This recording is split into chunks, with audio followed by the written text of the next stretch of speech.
매일 아침 책 읽기로 하루를 시작하는 행복 습관, 미라클 독서입니다. 오늘 함께 읽어볼 책은 부의 시작. ETF만으로도 꼬박꼬박 연 40% 수익 내는 법. 부자들이 결국 ETF로 갈아타는 데는 이유가 있습니다. 3천만 원을 20억 원으로 불린 샌드 타이거 샤크. 7년 안에 원금을 10배로 불리는 ETF 투자 노하우 대공개. 박민수, 샌드 타이거 샤크 지음, 길벗에서 펴낸 책입니다. 프롤로그. 주린이여 ETF를 50% 이상 담아라. 주린이라면 고배당주, 실적 개선주, ETF가 답이다. 주린이는 돈을 잃지 않는데 초점을 맞춰야 한다. 벼락부자를 노리다가 거짓골을 못 면한다. 초보 운전자에게 가장 중요한 것은 안전운행이다. 이와 마찬가지로 주린이에게는 수익률은 적더라도 돈을 잃지 않는 것이 중요하다. 돈을 잃지 않으려면 1. 고배당주 2. 실적 개선주 그리고 3. ETF만 기억하자. 1. 배당을 주는 것은 먹고 살만하다는 것을 의미한다. 부유하기 때문에 배당을 하는 것이다. 배당을 하는 회사는 쉽게 망하지 않는다. 망하지 않는 회사를 고르는 것만으로도 투자는 성공한다. 배당주를 고르면 돈을 잃지 않을 뿐 아니라 장기 투자도 가능하다. 2. 실적 개선주도 돈이 계속 들어온다. 실적 발표와 함께 기관과 외국인 순매수가 이어지므로 주가가 우상향한다. 지금도 좋고 앞으로도 좋을 일만 남았다. 미래 PER 기준 저평가이기 때문에 투자할 만한 가치가 있다. 3.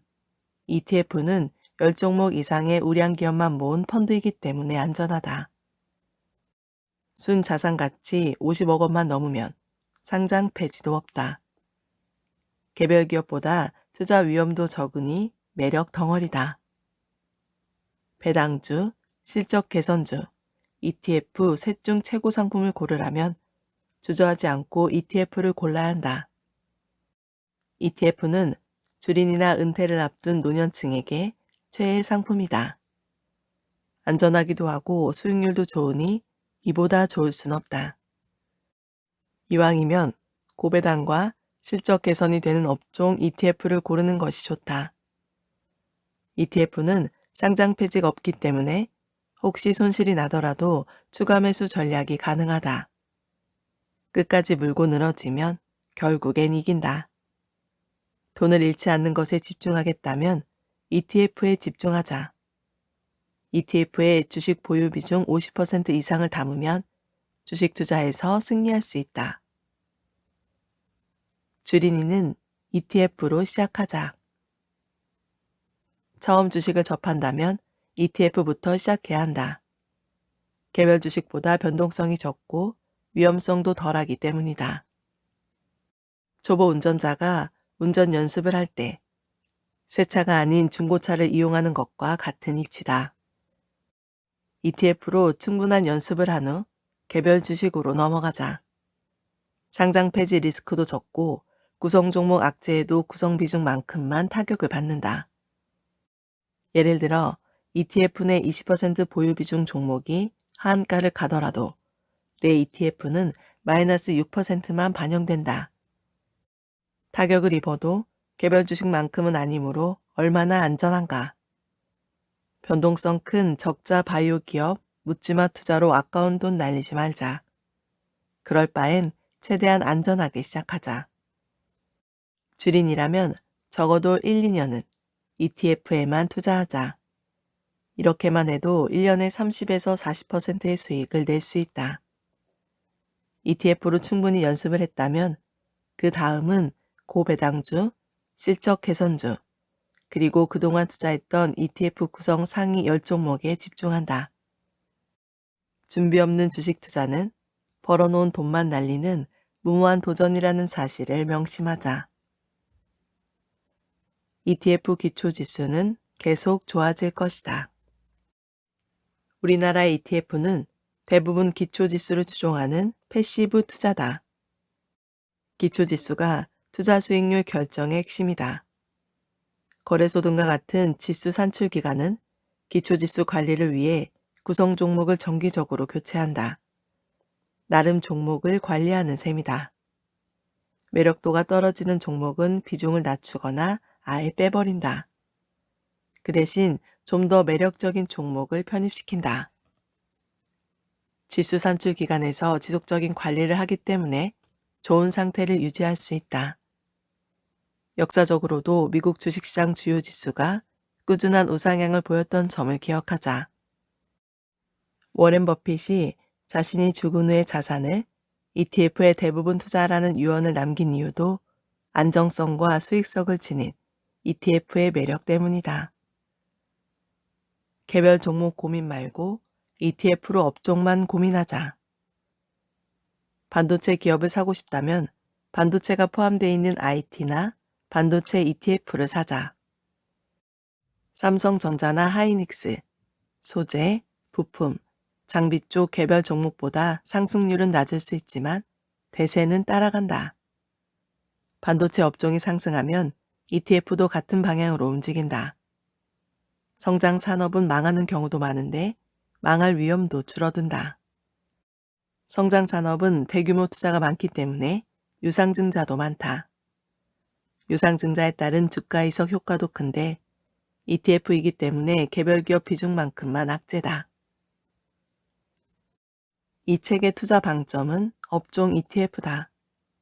개별 주식을 사느니 그 업종이 포함되어 있는 ETF에 투자하자는 것이다. 예를 들어 코로나19 백신 접종 이유가 기대된다면 관련 경기 민감 업종이 포함된 ETF를 선점하는 시기다. 미래 성장 산업인 전기차에 투자하겠다면 개별 기업이 아니라 자동차, 에너지 화학, 2차 전지 ETF를 담는 시기다. 특정 업종으로 구성되어 있기 때문에 개별 주식 투자와 다를 바 없다. 안전함은 최대한 누리면서 수익률까지 챙기는 영리한 투자다. 그저 업종만 선택하면 되므로 고민할 가짓수가 훨씬 줄어든다. 그 덕분에 시간적 여유도 생긴다. 종목수 많이 한다고 해서 투자를 잘하는 것이 아니다. 심플하게 머릿속을 비우는 투자가 편하다. 그런 면에서 ETF 업종만 고민하는 스마트한 투자자가 돼보자. 이 책을 읽는 독자 여러분은 ETF 투자만으로도 부자가 될 자격이 있다. 이 책을 사랑하는 쌍둥이 아들에게 바친다. 박민수. 차례. 파트 1. 부의 시작을 알리는 ETF 고수익 전략. 파트 2. 차곡차곡 부를 쌓는 ETF 노후 대비. 파트 3. 7단계 종목 분석으로 돈 되는 ETF 찾기. 파트 4. 40% 수익 내는 ETF 섹터별 투자법. 차례는 이렇게 되어 있고요. 파트 1부터 읽어보도록 하겠습니다.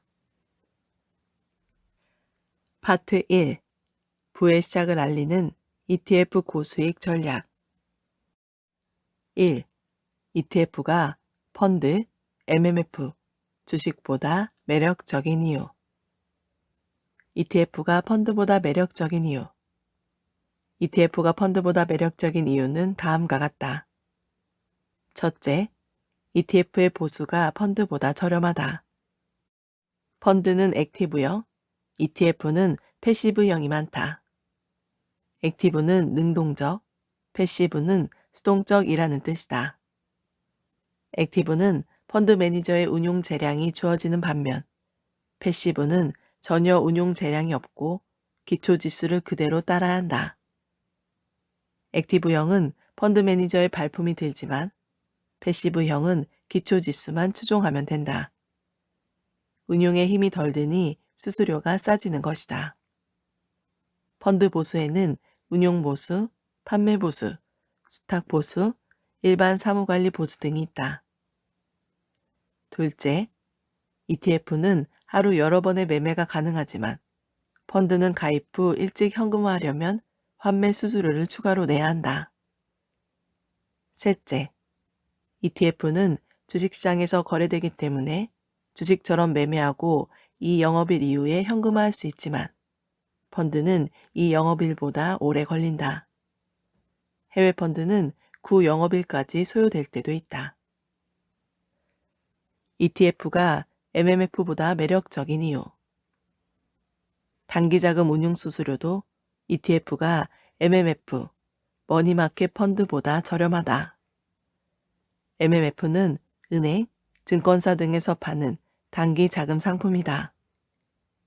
MMF는 주로 기업 어음, 양도성 예금 증서, 단기 채권, 잔존 만기 1년 이하 국채나 통한채 등에 투자한다.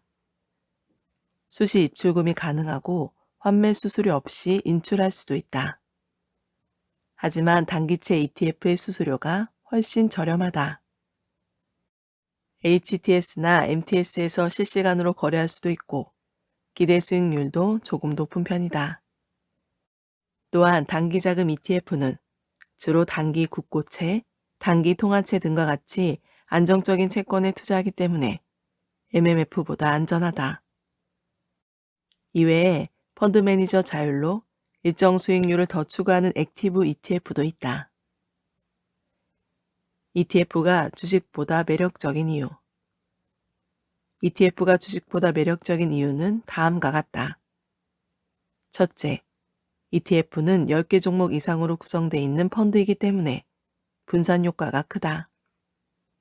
기초지수에 포함되려면 일단 우량한 기업이어야 한다. ETF는 우량한 기업들만 모아 지수를 만들고 이를 추종한다. 특히 ETF에 포함되어 있는 종목들은 대개 대형주이고 중소형주라 하더라도 업계 선도 기업들이다. 둘째, 개별 종목의 호재와 악재가 편입 비중만큼만 반영된다. 그 결과 개별 종목보다 덜 오르고 덜 내린다. 개별 종목보다 상승폭이 작은 것이 단점이지만 악재에 덜 내리는 것을 감안하면 충분히 매력적이다. 개별 종목의 하한가가 ETF의 하한가를 의미하는 것은 아니다. 셋째, 개별 기업들은 재무지표, 공시, 뉴스 등 챙길 게 많다. 실적도 변화무쌍해 흑자가 적자로 둔갑하기도 한다.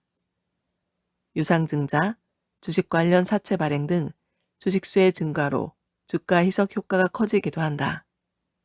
때론 무상감자, 관리 종목 지정, 상장 폐지 등과 같은 악재가 연속적으로 발생하기도 한다. 하지만 ETF는 개별 기업과 다르다. 많은 기업을 섞어 놓았기 때문에 개별 기업의 리스크가 일부만 반영된다. 개별 기업의 유상증자, 악재 뉴스 등도 반감된다. 부실 기업은 정기적으로 해당 기초지수에서 제외된다.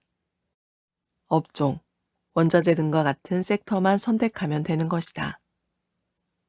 넷째, ETF 상장 폐지는 순자산이 적은 경우에만 해당한다. 상장 폐지 가능성이 낮아서 좋다. 즉, 자산운용사의 수익을 안겨주지 못하는 규모가 작은 ETF만 상장 폐지된다. 상장 폐지되면 주식은 거의 휴지가 되지만 ETF는 돌려받는 게 많다. 펀드이기 때문에 상장 폐지 시점에 ETF 잔존 가치만큼 돌려준다. 다섯째, ETF의 주가 변동성이 개별 주식보다 덜하다. 급등장에서는 ETF보다 개별 주식의 급등폭이 더 클 수 있지만 급락장은 이와 반대로 개별 주식이 더 하락한다. 여섯째, 주식은 상승에만 베팅하지만 ETF는 하락장에 베팅하는 인버스, 상승률 2배를 추종하는 레버리지 등 다양한 방법으로 운용할 수 있다. 일곱째, 주식은 개별 기업에만 투자할 수 있지만 ETF는 대표지수, 원자재, 채권, 달러, 금리에도 투자할 수 있다. 심지어 선물 등과 같은 파생 상품과 결합할 수도 있다. 여덟째, 소액으로도 채권, 주식, 원자재 등에 투자할 수 있다. 대부분의 ETF들이 10,000원 이하이거나 비싸야 2, 3만 원대다. 원자재는 인플레이션 해지 기능도 하므로 ETF로 원자재에 투자할 수 있어서 좋다. 인플레이션이 되면 물가가 지속적으로 상승하고 디플레이션이 되면 물가가 지속적으로 하락한다. 물가가 상승하면 화폐 가치는 떨어지지만 원자재 가격은 상승한다. 돈의 가치가 떨어졌으므로 돈을 더 많이 줘야만 원하는 물건을 살 수 있다. 인플레이션이 우려된다면 원자재와 관련된 ETF를 눈여겨보자. 아홉째, ETF는 주식과 달리 주식을 매도할 때 내는 증권 거래세가 없다. 모르면 알고 투자하라. ETF에는 선물, 레버리지 등과 같은 금융공학도 많다. ETF는 안전하고 쉬운 투자인데 여기에 금융공학을 대입하니 어렵게 느껴진다. 커버트콜, 스마트 베타 등과 같이 ETF명도 어렵고 내용은 더더욱 쉽지 않다. 내용을 상세히 알고 투자하자. 상세히 알려고 해도 이해하기 어렵다면 굳이 투자하지 말자. 이런 주린이 투자자라면 차라리 업종이나 섹터 ETF에 집중하자. 복잡하다고 해서 수익률이 좋은 것은 아니다. 자신이 알만한 ETF를 중심으로 압축하는 것이 영리한 투자법이다. 2. ETF 투자에 손절매란 없다. 끝까지 물고 늘어져라. ETF는 절대 질 수 없는 게임이다. 끝까지 물고 늘어지면 결국 승리한다. 잠시 손실이 나더라도 실패로 끝나지 않는다. 주가 하락이 곧 저가 매수 찬스라는 긍정적인 마인드가 필요하다. 개별 종목보다 변동성도 덜하고 유상증자, 상장 폐지 리스크도 적으므로 물고 늘어져야 한다. 그래서 ETF를 단기로 투자하는 것은 바람직하지 않다. 특히 몇 달만 운용할 자금, 신용융자나 카드론과 같은 단기 대출로 ETF에 투자하는 것은 금물이다. 신용융자는 단기 주식 매수자금 대출인데 시장 급락에 반대매매 우려가 크다. 박앤세일 기회에 반대매매를 당해선 안 된다. 또한 기한이 있는 자금은 시간에 쫓겨 손절매할 수도 있다. ETF에 투자할 때는 오랫동안 묻어둘 자금을 이용하자. 손절매하려면 차라리 정기적금을 들어라. 손절매는 36개 주랭랑일 뿐이다. 큰 손실 보지 않아서 좋다 라고 위안을 삼을지는 모르지만 손해인 것은 분명하다. 손해가 쌓일수록 투자금은 줄어든다. 손절매에 익숙해지면 무림고수가 될 수 없다. 손절매가 쉬워지면 분석도 필요 없다. 일정 손해율이 되면 기계적으로 손절매하게 되고 손절매 후 크게 오르면 조급한 마음에 다시 매수를 하게 된다. 오르면 사고 떨어지면 팔아서 언제 부자가 되겠는가? 그럴 바에는 1에서 2%라도 이자를 받는 정기 적금이 더 낫다. 많은 사람이 손절매한 후 다른 종목에서 수익이 나면 되지 라고 생각한다. 하지만 다른 종목에서 수익이 난다는 보장은 없다. 수익이 날 것이라 기대하면서 옮겨 다니다 보면 손해액만 커진다. 이럴 때는 차분하게 기다리는 게 기회비용을 아끼는 것이다. 교육학자들은 참고서를 자주 바꾸지 말고 좋은 참고서 한 권을 골라 계속 읽는 것을 권한다. 공부량이 획기적으로 늘지 않는 한 아무리 많은 책을 읽어도 아는 내용만 계속 반복하게 되기 때문이다. 벼랑 끝에 서 있다면 비장한 마음으로 종목을 고르고 끝까지 물고 늘어져 수익 내고 나오자. ETF 투자를 시작한 이상 오늘부터 손절매와는 이별이다. 조급함과 불안감을 버려라. 기다림은 ETF 투자의 미학이다. ETF에선 급등의 개념이 다르다. 개별 종목은 하루 10에서 20%가 급등하기도 하지만 ETF는 그럴 가능성이 낮다. 하지만 지속성에서는 오히려 강자다. 하루 1에서 2%만 상승하더라도 이를 모으면 수익률이 꽤 된다. 하락장에도 강하다. 하락폭이 개별 종목보다 낮다. 여기에는 평균의 마법이 숨어 있다. 10개 종목 이상으로 구성돼 있고 각 종목의 비중만큼만 반영되므로 한두 종목의 폭등, 폭락이 미치는 영향이 미미할 수밖에 없다. 주식 투자는 마인드 컨트롤이 중요하다. 주식 투자의 적은 조급함과 불안함이다. 마음이 조급하니 비싸게 매수하거나 싸게 팔게 되는 것이고, 마음이 불안하니 투매를 하게 되는 것이다. 이래서는 투자 고수가 되기 어렵다.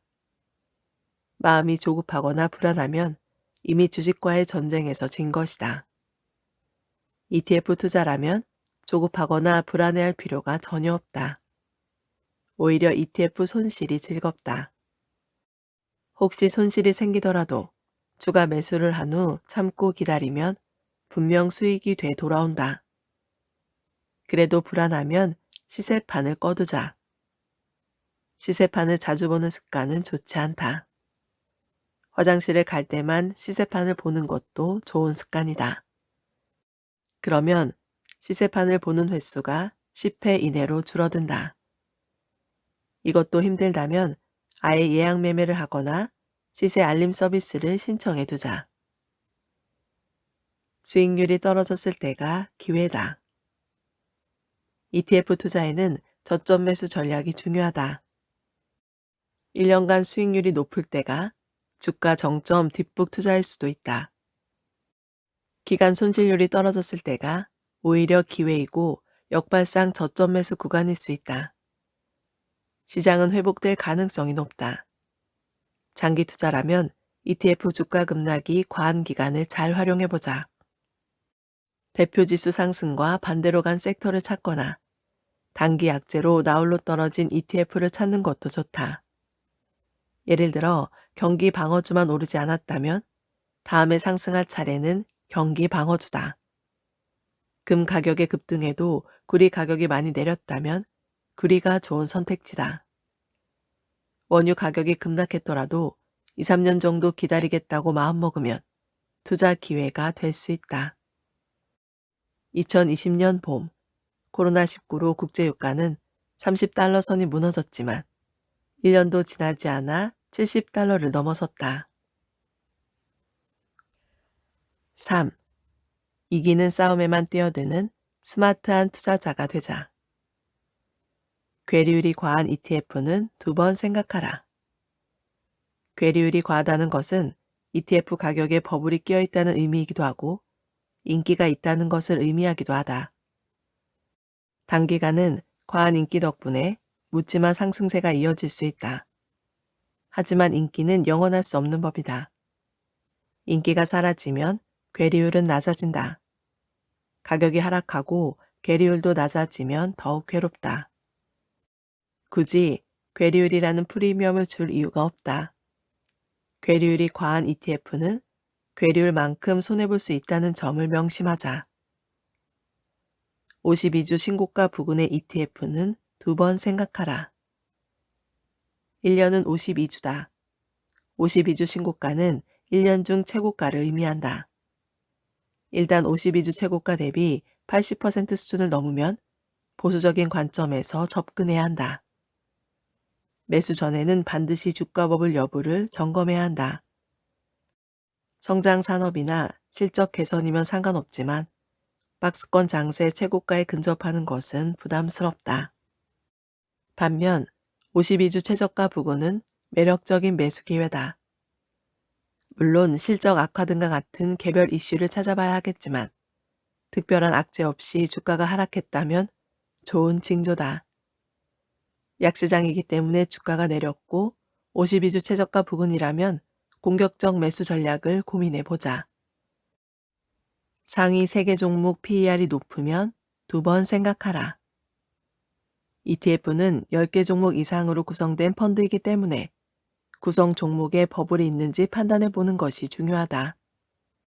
상위 10개 종목 모두 확인하면 좋겠지만 일단 상위 3개 종목의 PER을 확인해 보자. 시간이 없다면 상위 1개 종목이라도 확인해 보자. 다만 동일 가중 방식이라면 모든 ETF 비중이 엇비슷하기 때문에 상위 3개 종목만으로 판단하기 어려울 수 있다. 상위 3개 종목의 미래 PER이 높다면 ETF도 버블일 수 있다. 구성 종목의 PER이 높은 ETF는 보수적인 관점에서 접근해야 한다. 성장주라도 단기 급등으로 PER이 높다면 주가는 조정을 보이면서 실적 확인과 함께 상승할 수 있다. 장기 성장성이 있는 산업이라면 눌림목 조정 구간을 매수 기회로 삼아보자. 시가총액 50억 원 미만 ETF도 피하라. ETF의 순자산 총액이 50억 원 미만이면 상장 폐지 대상이다.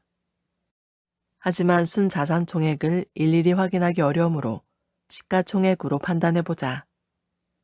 시가총액은 주식수와 주가의 곱이다. 예를 들어 한 주에 10,000원인 주식이 총 10주라면 시가총액은 10만 원이다.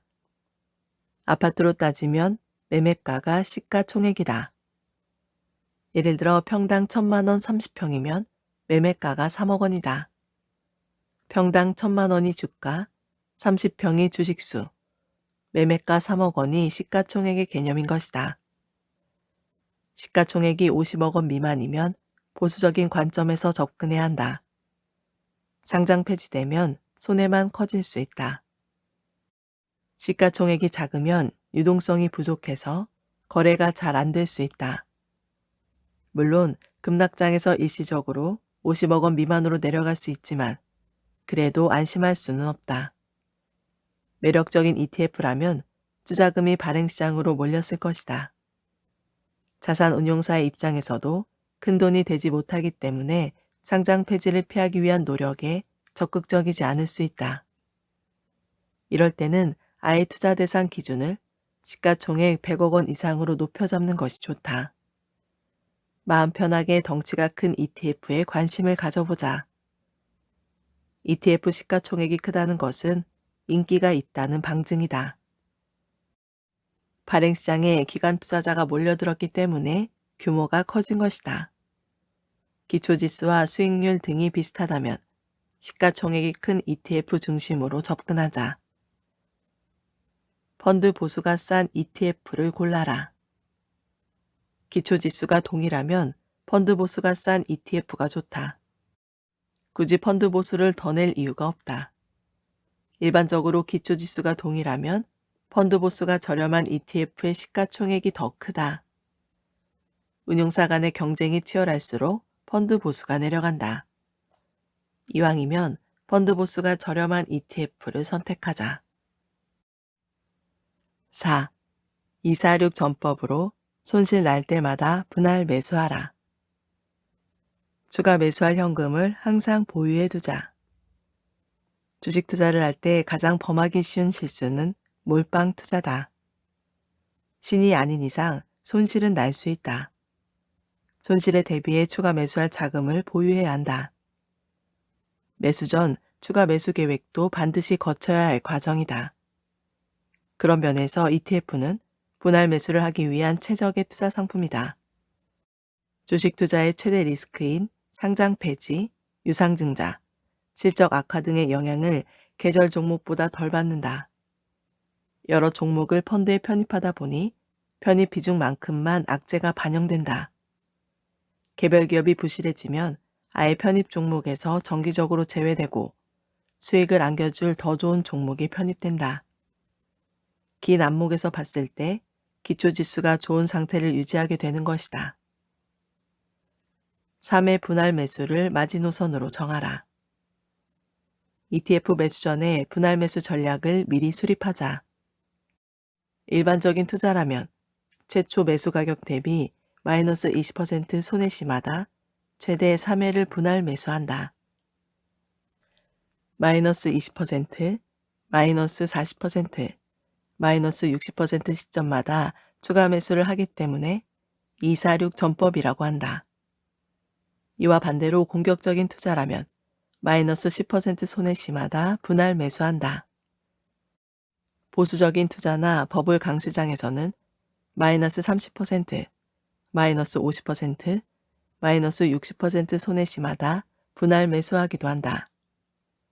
이외에 마이너스 20%, 마이너스 30%, 마이너스 40% 또는 마이너스 10%, 마이너스 30%, 마이너스 50% 등도 적용할 수 있다. 매월 적립식으로 일정액을 투자하는 방법도 있다. 주가가 약세라면 적립액을 좀 더 넣는 전략도 가능하다. 다만 레버리지, 곧버스, 선물 지수 추종일 때는 주가 매수에 신중을 기해야 한다. 일반적인 ETF에 비해 리스크가 크기 때문에 대세 상승이 아니라면 장기 투자로는 매력이 덜하다. 이와 같은 ETF는 주가 매수 전략을 보수적으로 수립해야 한다.